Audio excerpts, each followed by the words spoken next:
Hey campers. Good morning. Today, we're going to go to Monument Cafe. We just woke up, got dressed, everything's going well.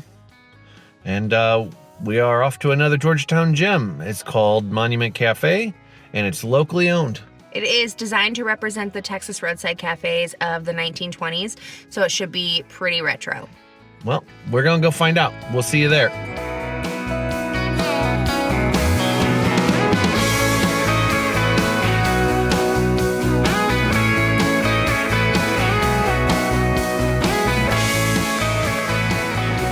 So we just checked into Monument Cafe. The wait is about 20 minutes, but apparently they get you in pretty quick. Yeah. When I went in there, it was very loud, so we just wanted to tell you guys what we're gonna order out here, where it's not so loud. I'm getting the migas. It's what they're known for. It's what I'm gonna get. Yep, I'm gonna get the eggs Florentine. Zoe is after a giant cinnamon roll, if there are any left, or biscuits and gravy, and Jordan is gonna get the avocado toast. So we will take clips of that when we're inside, but there's no way you'll be able to hear us in there. If you are here and you have a wait and it's after 10 a.m., this is a bookstore, right? Lark and Owl Booksellers. It is shares the same sidewalk, and it's really cool in there. You should go. Yeah, definitely worth checking out during your wait. Also, you give them your phone number when you go inside, and they text you to let you know when your space is ready, so you don't have to wait around the restaurant. So that's kind of nice. Yeah. Yeah, so I'm excited, and we'll show you pictures of the food, but it's going to be way too loud to talk. yeah, hopefully it's delicious because all the reviews are amazing. You'll see.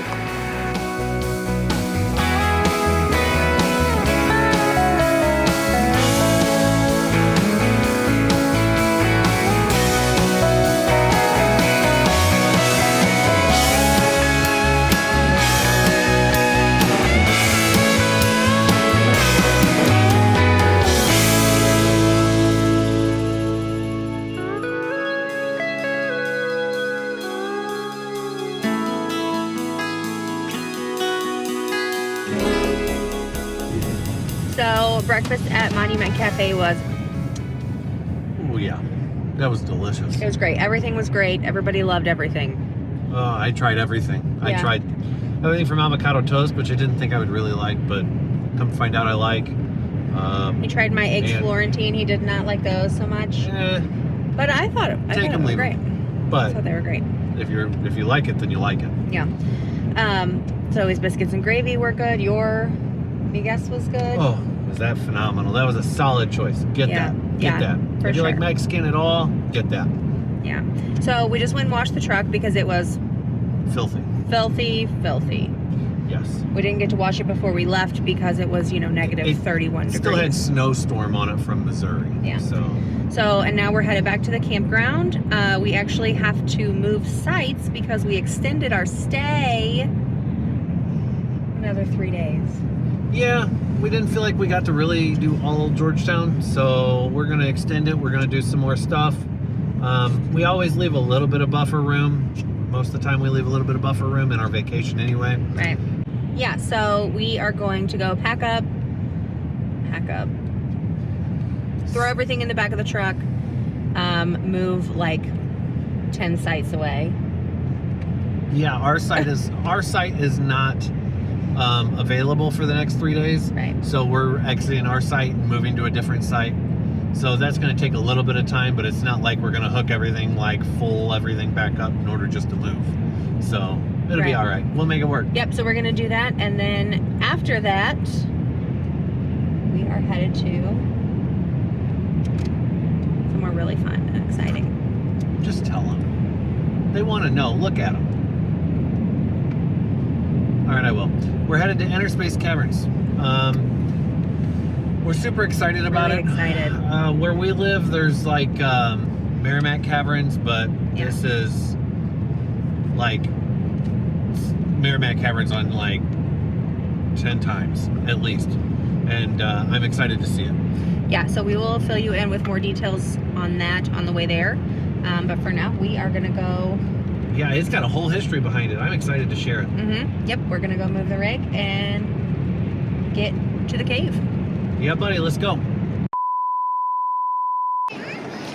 So We just went into Inner Space Cavern to go on the tour. It's 3 o'clock. They close at 5.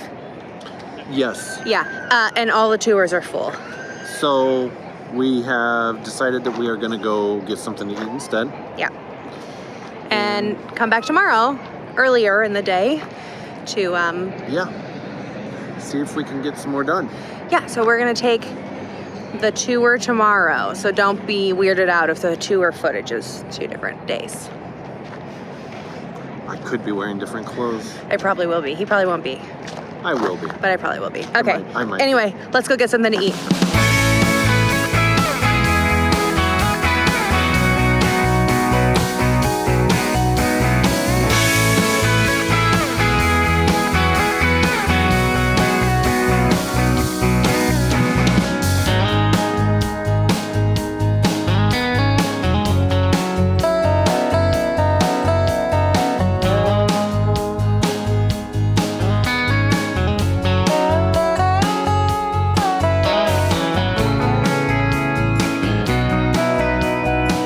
Okay, friends, we just came out of 600 Degree Pizzeria. We were not able to record in there because it's very loud. Like, just think bar atmosphere. Yes, and the pub and the music would easily have our video taken down, all that. Yeah, so we couldn't record in there, but we just walked outside of it and we wanted to tell you what we got. So I got a slice of the Georgetown.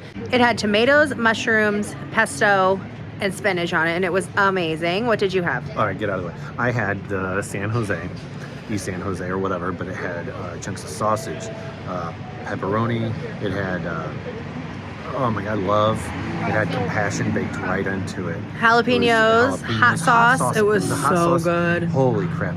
I am telling you, it's probably the best pizza I've ever ate. Yeah, and Like, the girls got it's cheese. Just dumbfounding. The girls got cheese, but it was really, really good. So Anyway. atmosphere was amazing. We also tried a new beer. It was Meridian Hive honey It is mead, and it was amazing. Yes. I'm currently trying to figure out how to get their website offer subscription based. That works out. Yeah, because we can't get it in St. Louis, Right. so we're either gonna have to buy a bunch of it here and take it home. At some point you have your alcohol on a subscription, and then I think you're considered an alcoholic, maybe. I'm not sure how that works yet. I'll have to Anyway. mentally do some gymnastics around why I'm not. Okay, so 600 Degree Pizzeria, amazing. Definitely go there. And the servers, they were fantastic. They were so kind, and they helped us figure out what we wanted to drink. Right, really helpful, really knowledgeable. Man, So we're gonna head to their marketplace and see what we can find. let's go to the marketplace.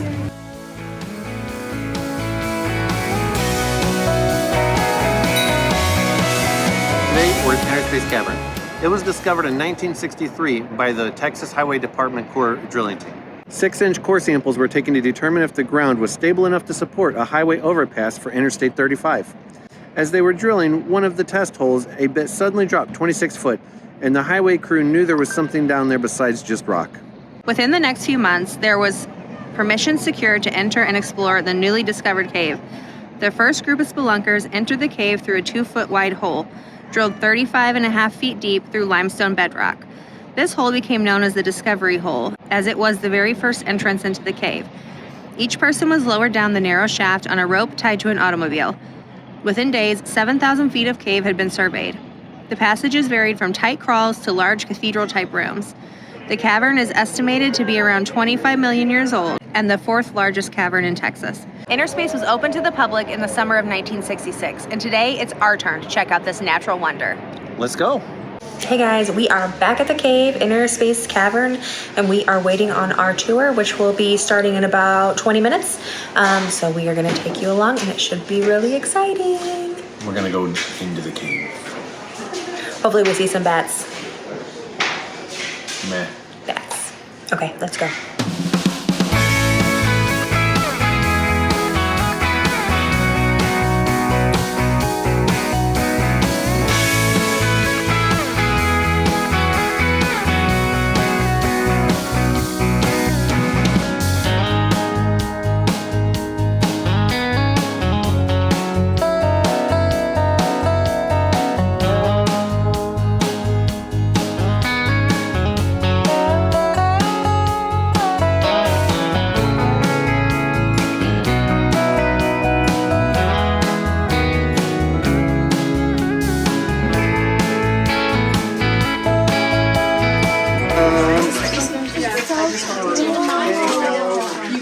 together in the center, that makes a column.